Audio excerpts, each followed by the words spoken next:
Welcome back, everyone, for another deep dive with us. Today, we're going to be taking a look at the life and crimes of Doeur Seoung, Oh, yeah, this is a really interesting one. a Cambodian-American serial killer. And we're mostly going to be looking at newspaper articles, which do a pretty good job of giving us a timeline of his actions. But Yeah, what we want to do today is we kind of want to go beyond just a recounting of the facts. right. We really want to understand the context, How did things like history and the justice system and maybe even Sung's own background all kind of come together to lead to these events? Well, it's fascinating. I think that's part of the reason it's so fascinating. His story, isn't just about like one man's evil, but also the systems he existed in. Exactly. So let's start right at the very beginning. So Seoung was born in Cambodia in 1970. Yeah.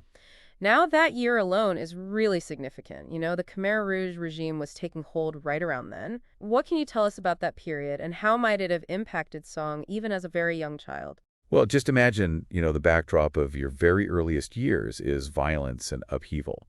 I mean, the Khmer Rouge was so brutal, it just caused immense suffering.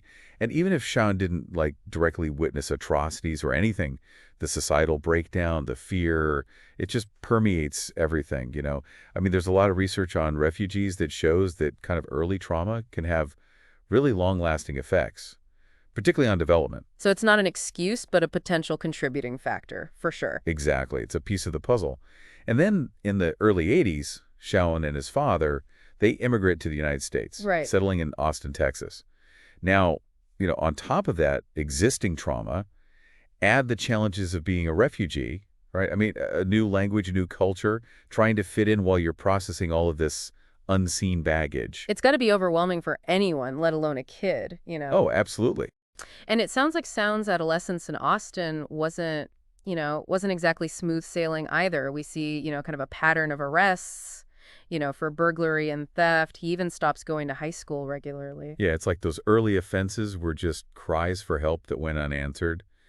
And sadly, it's a pattern that we see, repeated in the backgrounds of a lot of offenders. Mm. There's this gradual escalation, Yeah. but intervention a lot of times comes way too late. And in Sound's case, that escalation takes a very terrifying turn in March of 1985. Yeah, 6-year-old Volith Long right, is found murdered. right. Her body was left in a dumpster. And the details are absolutely horrific. I mean, she was sexually assaulted, strangled. It's just this brutal crime that really shook, the refugee community, especially since Volith's family had fled the Khmer Rouge. They came to America hoping for safety. It's devastating. The loss is it's compounded by the fact that for them, they were supposed to be leaving that violence behind in Cambodia. Right.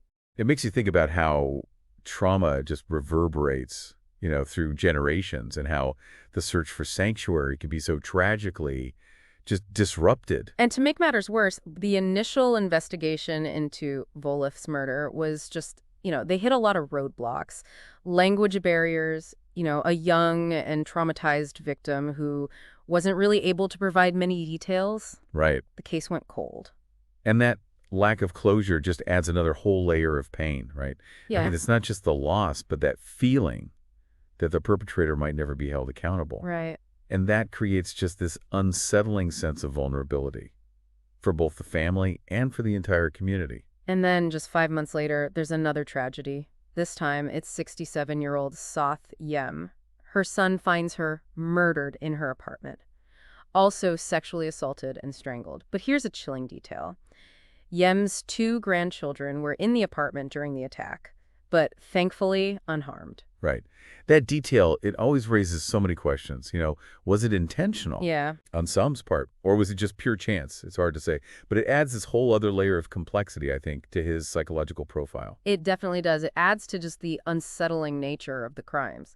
Now, unlike Volith's case, there is evidence of a home invasion with Yem's murder. Items are missing, including jewelry and a significant amount of cash. Right. So we see a kind of a shift here. I think with Volith, there was this level of brutality that felt almost more personal, almost rage-filled. But with Yem, there's this element of material gain layered on top of it. It speaks to, a level of opportunism, of calculating, violence for profit. And this is where we get a major break in the case. Remember those earlier burglaries that we were talking about? Right. Well, Yem's son recognized Sound. Turns out Sound had burglarized their home before and even bragged about it to Yem's son. But this time, Sound was armed with a handgun. He was wearing a ski mask. And he stole thousands of dollars. He even used some of the stolen money to buy a motorcycle, which police later impounded.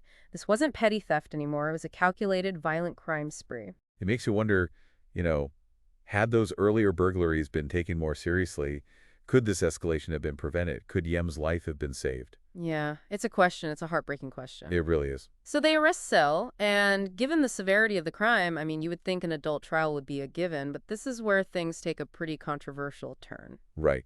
Because prosecutors did push for an adult trial. A life sentence was a possibility. Right. However, the judge ruled that Sale should be tried as a juvenile. Now, why would a judge make that decision in a murder case? Well, I think to understand that, we kind of have to look at the context of the time. The juvenile justice system was undergoing a lot of scrutiny back then, Okay. and there was this growing emphasis on rehabilitation over punishment, especially for young offenders. The judge may have believed that Sale was capable of being reformed. So, a second chance, even after taking a life. It's a really complex issue. On the one hand, you have the idea of rehabilitation, which is important. Right. But on the other hand, was that really the right approach in Sound's case? Did this leniency actually protect society?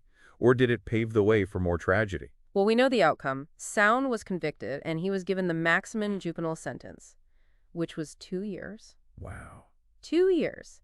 And to the outrage of the victims' families, he was released after serving that really minimal sentence. You could just imagine the anger, the sense of betrayal. It raises so many questions about accountability, about the value that we place on human life. Sadly for Sound, this wasn't the end of his story. His crimes continued. But this time he crossed state lines, which leads us to a whole new chapter that involves DNA technology and this long-awaited chance at justice. So after serving just 2 years for taking a life, Sound is released. Now, there's a bit of a gap in our information here, but we know that he eventually ends up in California. Right, and that's where the next chapter kind of unfolds, one with, I think, really far-reaching consequences, not just for Sound, but really for the future of how we solve these cold cases. Because this is where DNA technology really enters the picture. In 1998, Seoung is convicted of a double murder in California, and he's sentenced to life without parole. This time, though, as part of his sentencing, he is required to provide a DNA sample. And DNA profiling was still relatively new back then, in the late 90s. Right. But it was already just revolutionizing criminal justice. I mean, imagine, a tiny sample of genetic material can connect a suspect to a crime scene with, undeniable accuracy. It's really like a whole new era of forensic science was dawning. And little did they know at the time that Seung's DNA sample would eventually break open that cold case back in Texas. It really is. I mean, it's a testament to the power of scientific advancements, but there's also this, fascinating human element to this breakthrough, Because it wasn't just technology that ultimately brought Seoung to justice for Volif's murder. It was this remarkable coincidence and also a really keen eye for detail. Right. So years pass, and then a retired school teacher who actually taught San in Austin happens to catch an episode of Crime Stoppers, and it's about Volif Long's unsolved murder. And get this, he recognizes Sam. Wow. It's like something out of a TV show. I know. But it also highlights how, the media can sometimes play a role in keeping these cold cases alive in the public consciousness. Absolutely. And sometimes it just takes one person, with a really good memory to make that crucial connection. Right, and it's this powerful reminder that sometimes justice hinges on these, seemingly small actions, Right. This teacher's decision to call Crime Stoppers had just enormous implications. So authorities compare Sam's DNA sample from the California case with the evidence from Volif's murder scene. And it's a match, irrefutable proof that Sam was responsible. Finally, after all those years of uncertainty and anguish, there's this sense of validation for Volif's family and also the investigators who never gave up hope. And it really underscores just how crucial it is to preserve evidence in these cold cases. You never know when technology or a new lead might emerge that can provide those answers. It really is a testament, I think, to just the long game of justice, the importance of that thorough investigation, and then the potential of science to bring closure, even decades later. So with the DNA match confirming Seung's guilt, he's extradited back to Texas to face trial for Volif's murder. His bail was set at a staggering $500,000. I mean, a clear indication of how seriously they were taking this case. This wasn't just about bringing closure to Volif's case. It was about holding Seoung accountable for his actions, ensuring the safety of the community. And this time, there was no question of trying him as a juvenile. So the trial takes place in February of 2002. And here's another kind of turn of events. Seung decides to plead guilty. Oh, wow. So was this like a sudden attack of conscience, or was it more of a calculated move? It's really difficult to know for sure what was going through his mind, you know.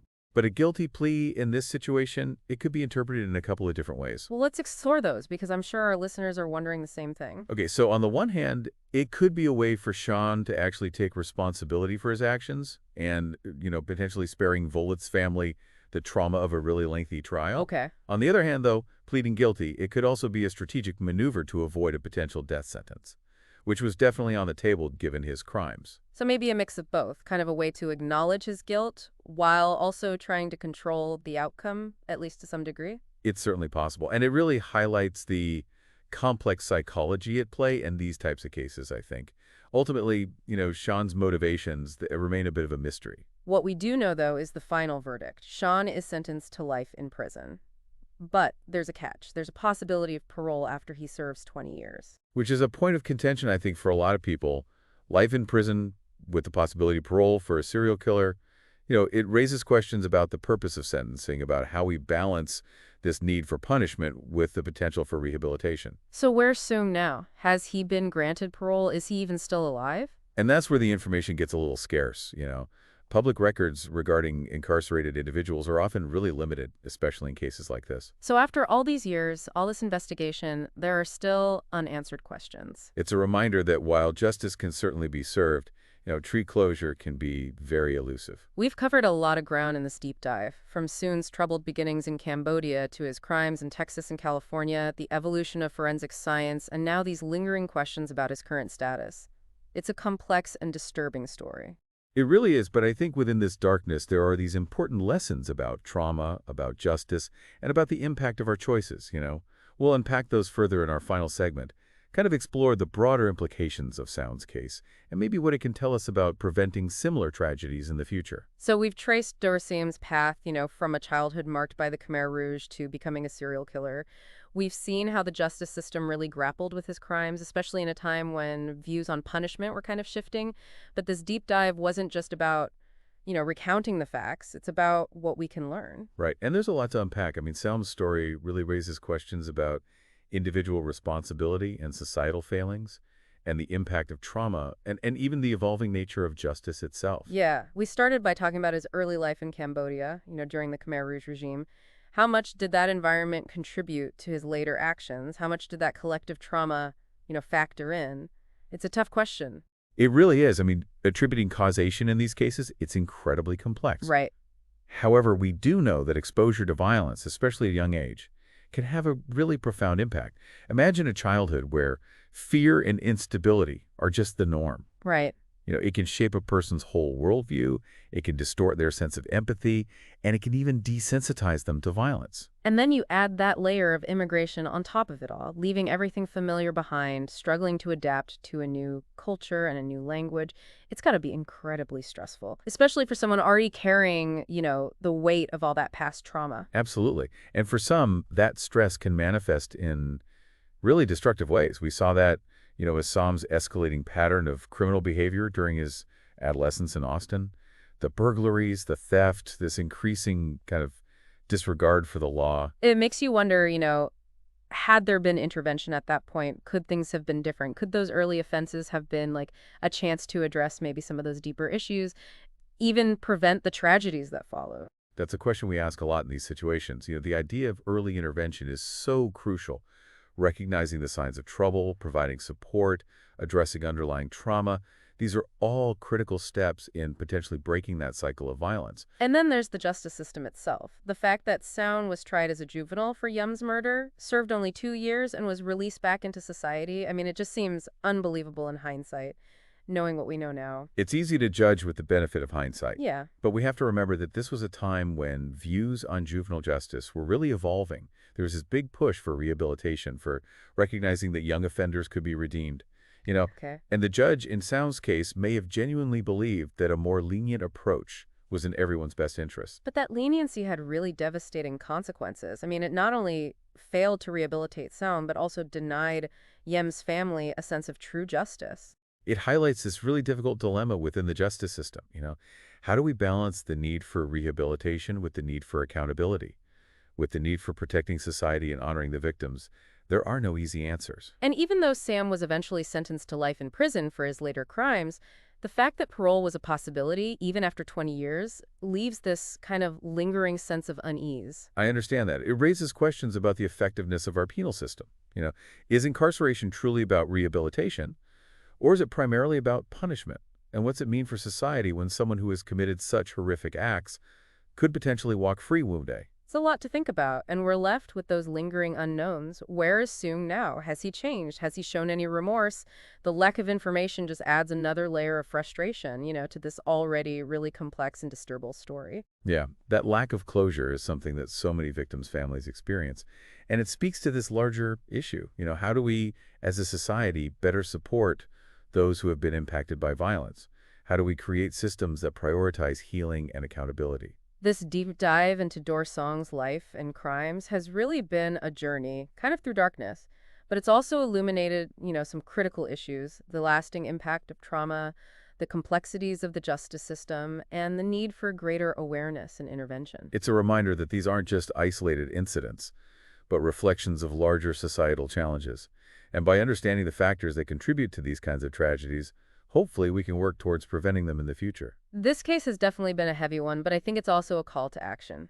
To pay attention to the signs of trouble, to advocate for better support systems, and to strive for a society where justice and healing go hand in hand. We hope this deep dive has given you something to think about, something to discuss, and maybe even something to act on. Thanks for joining us.